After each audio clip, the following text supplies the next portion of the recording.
Adelaide का मैदान भारत 1-0 से टेस्ट सीरीज में आगे था, जहां पर पहले टेस्ट में जसप्रीत बुमराह टीम के कप्तान हैं, लेकिन जब रोहित शर्मा जुड़ जाते हैं टीम के साथ तो उनको कप्तानी दी जाती है। रोहित शर्मा टॉस जीतते हैं और वो कहते हैं कि हम पहले बल्लेबाजी करेंगे।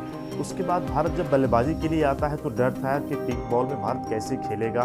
भारत ने अभ्यास मैच जरूर खेला, लेकिन जब सलामी जोड़ी आती है तो वहाँ पर यशस्वी जायसवाल और केएल राहुल खेलने के लिए आते हैं। लेकिन अनुभव के मामले में केएल राहुल बेहतर हैं, लेकिन क्या हुआ, कोच ने क्या बात की, पिंक बॉल में आप एक युवा खिलाड़ी को पहले ओपनर के तौर पे कहते हो कि भैया जाके तो पहले गेंद का सामना कर। उसके बाद आते हैं खेलने के लिए जायसवाल, पहले ही गेंद पे वो पगबधा आउट हो जाते हैं और वो ड्रेसिंग रूम की ओर चले जाते हैं। फिर आते हैं शुभमन गिल खेलने के लिए। गिल और राहुल की अच्छी पार्टनरशिप होती है, कुछ कैच ड्रॉप होते हैं जहाँ पर ऑस्ट्रेलियाई कीपर और स्लिप में जो खिलाड़ी हैं वो पकड़ नहीं पाते हैं।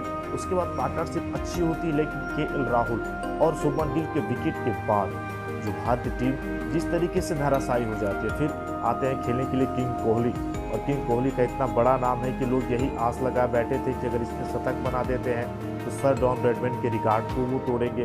सर डॉन ब्रैडमैन जो कि इससे पहले 11 शतक वो इंग्लैंड के खिलाफ लगा चुके हैं। कोहली ने सभी फॉर्मेटों में 10 शतक ऑस्ट्रेलिया के खिलाफ लगाए हैं। तो यहाँ पर अगर एक शतक जुड़ जाता तो फिर डॉन ब्रैडमैन के रिकॉर्ड को वो तोड़ देते। ऐसा हो नहीं पाया।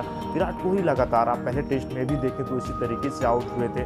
बैट के साथ वो छेड़छाड़ करना गेंद के साथ, क्या मैं गेंद को छोड़ूं या गेंद को जाने दूं, फिर वो पिंक बॉल की गेंद बैट पे लगती है, किनारा लेके बाहर चली जाती है। ऋषभ पंत ने भी मैं कहूँ ठीक ठाक बल्लेबाजी की, लेकिन ऋषभ पंत उसी तरीके से आते हैं। लेकिन मुझको ये समझ में नहीं आया कि रोहित शर्मा ऋषभ पंत के बाद आते हैं।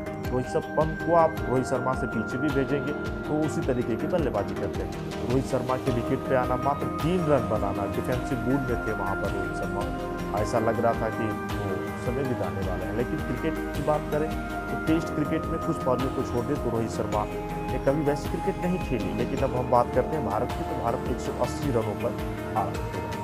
अगर स्कोर कार्ड हम बताएं तो राहुल 37 रन बनते हैं, शुभमन के 31 बनते हैं, कोहली 7 बनाते हैं। नीतीश रेड्डी ने कुछ संघर्ष किया कि ऑलराउंडर के तौर पर गंभीर इस खिलाड़ी को लाया है। तो पहले टेस्ट में भी इसने अच्छा किया। नीतीश रेड्डी 42 रन बनाते हैं, अश्विन 22 रन बनाकर आउट होते हैं, रोहित शर्मा 3 और पंत 21 रन। ये स्कोर कार्ड है। 4 रन बनाते हैं मोहम्मद सिराज, भारत ऑल आउट हो जाता है। 180 रनों पे भारत ऑल आउट हो जाते हैं। फिर खेलने के लिए आती है ऑस्ट्रेलिया की टीम। ऑस्ट्रेलिया की टीम खेलने के लिए आती है और वहाँ पे एक विकेट गिरता है, लेकिन ऑस्ट्रेलिया ने बना लिए हैं 86 रन 1 विकेट के नुकसान पे। अब ऑस्ट्रेलिया को चाहिए 94 रन, लीड काफ़ी कम रह गई है। दूसरे दिन भारत किस तरीके की गेंदबाजी करेगा, विकेट का मिजाज कैसा होगा। लेकिन तेज गेंदबाजों की बात करें तो 11 ओवर का कोटा पूरा किया जसप्रीत बुमराह ने, जहाँ पर 11 ओवर में 13 रन वो देते हैं, 1 विकेट उनको मिलता है।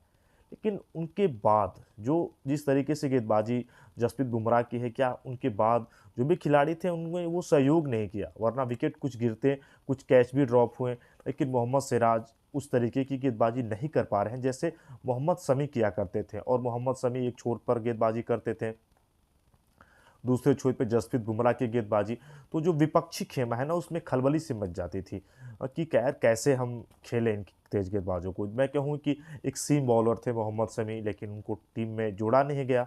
तो यहाँ पे सबसे बड़ा दारोमदार है भारतीय तेज गेंदबाजी। जसप्रीत बुमराह ही अकेले मैं कहूँ ऑस्ट्रेलिया के खिलाड़ियों से लड़ रहे हैं, या मैं कहूँ पूरा दारोमदार तेज गेंदबाजी का भारत अगर इसमें अच्छी वापसी कर पाता है तो बहुत अच्छी बात है। हम यही सोचेंगे कि भारत एक बार अच्छी वापसी करे और कल 94 रनों के भीतर 50 रनों के अंदर हम अगर समेट दें तो फिर हम एक लीड, थोड़ी सी मनोवैज्ञानिक बढ़त मिल जाएगी। एडिलेड की बात करें तो भारत 1948 में पहला टेस्ट यहाँ पर खेलता है, अभी भी कुछ बिगड़ा नहीं है। लेकिन ये खुल के बातें सामने आ रही हैं कि भारत की बल्लेबाजी, भले ही भारत ने पहला टेस्ट जीता लेकिन अभी भी दिक्कतें हैं। रोहित शर्मा और विराट कोहली जो ऑस्ट्रेलिया दौरा है, ये इनका, मैं जहाँ तक मैं मान रहा हूँ कि ऑस्ट्रेलिया दौरा रोहित शर्मा के लिए अंतिम दौरा होगा, क्योंकि जिस तरीके की उन्होंने क्रिकेट के लिए टेस्ट मैचेस में, क्या 5 टेस्ट मैचेस की सीरीज में रोहित शर्मा अच्छी बल्लेबाजी कर पाएंगे, मुझे यहाँ तक नहीं लगता। जिस तरीके से वनडे क्रिकेट वो खेलते हैं, रोहित शर्मा ने कभी टेस्ट क्रिकेट में वो रुतबा नहीं कायम किया, क्योंकि अगर वो रुतबा कायम करते तो आज 100 टेस्ट मैचेस से ऊपर वो खेल चुके होते। लेकिन उनको कप्तानी इसलिए मिली है क्योंकि रोहित शर्मा वनडे के कप्तान है, T20 से उन्होंने संन्यास दिया है। एक सबसे बड़ा सवाल यहाँ पर ये भी है कि नीतीश रेड्डी को आपने जोड़ा है, तो नीतीश रेड्डी आपके तीनों फॉर्मेट खेलने वाले हैं। यहाँ पर सबसे बड़ी गलती हुई, वहाँ पर आपने शुभमन गिल को, जिस तरीके से आप शुभमन ने बल्लेबाजी की, वो बहुत ही एक लग रहा था कि यार शुभमन विकेट पे अगर रुकेंगे तो कुछ देर रुकते हैं तो हमारे लिए अच्छी बात है, लेकिन वही लेग पे वो शुभमन गिल पगबधा आउट हो जाते हैं। स्टार्क ने 48 रन देके 6 विकेट प्राप्त किए, लेफ्ट हैंड गेंदबाज। और स्टार्क की बात करूं तो कभी भी वो विपक्षी खेमे में खलबली से मचा देते हैं। 94 रन चाहिए मात्र ऑस्ट्रेलिया को, उसके बाद वो बढ़त पे आ जाएगी। भारत कल कैसा खेलेगा, विकेट का मिजाज कैसा है, पिंक बॉल भारत के लिए हमेशा ही खतरा बना रहता है। अब यहाँ पे सबसे बड़ी बात है ना कि भारत क्या करेगा, कल भारत की रणनीति क्या रहने वाली है। आर अश्विन को खिलाया गया है, वाशिंगटन सुंदर को गंभीर ने बाहर कर दिया है, और ऐसा सुनने में भी आ रहा था कि हो सकता है कि वाशिंगटन को बाहर कर दिया जाए। तो यहाँ गावस्कर सीरीज की अगर मैं बात बता दूं तो पहली बार ऐसा हुआ है कि बॉर्डर गावस्कर सीरीज में 5 टेस्ट मैचेस की सीरीज हो रही है। इससे पहले 4 टेस्ट मैचेस ही भारत और ऑस्ट्रेलिया से होता था। इस बार ऐसा पहली बार हुआ है कि भारत ऑस्ट्रेलिया के साथ 5 टेस्ट की सीरीज खेल रहा है। अब यहाँ पे भारत कैसी वापसी करता है दूसरे दिन एडिलेड में, ये एक बड़ा सवाल है। लेकिन रोहित शर्मा पर भी ये प्रश्न चिन्ह बना हुआ है कि टीम को वो कैसा लेके चलते हैं। क्या पहले टेस्ट में जिस तरीके से जसप्रीत बुमराह ने एक लीडर की तरह मैच को, मैं कहूँ, अंतिम समय तक लेकर वो जाते हैं, टीम जीतती है। चेतेश्वर पुजारा ने तो यहाँ तक कहा कि चेतेश्वर, तो ये भारत के लिए मैं कहूँ चिंता का विषय है। कल भारत कैसा खेलता है, भारत की गेंदबाजी कैसी रहती है।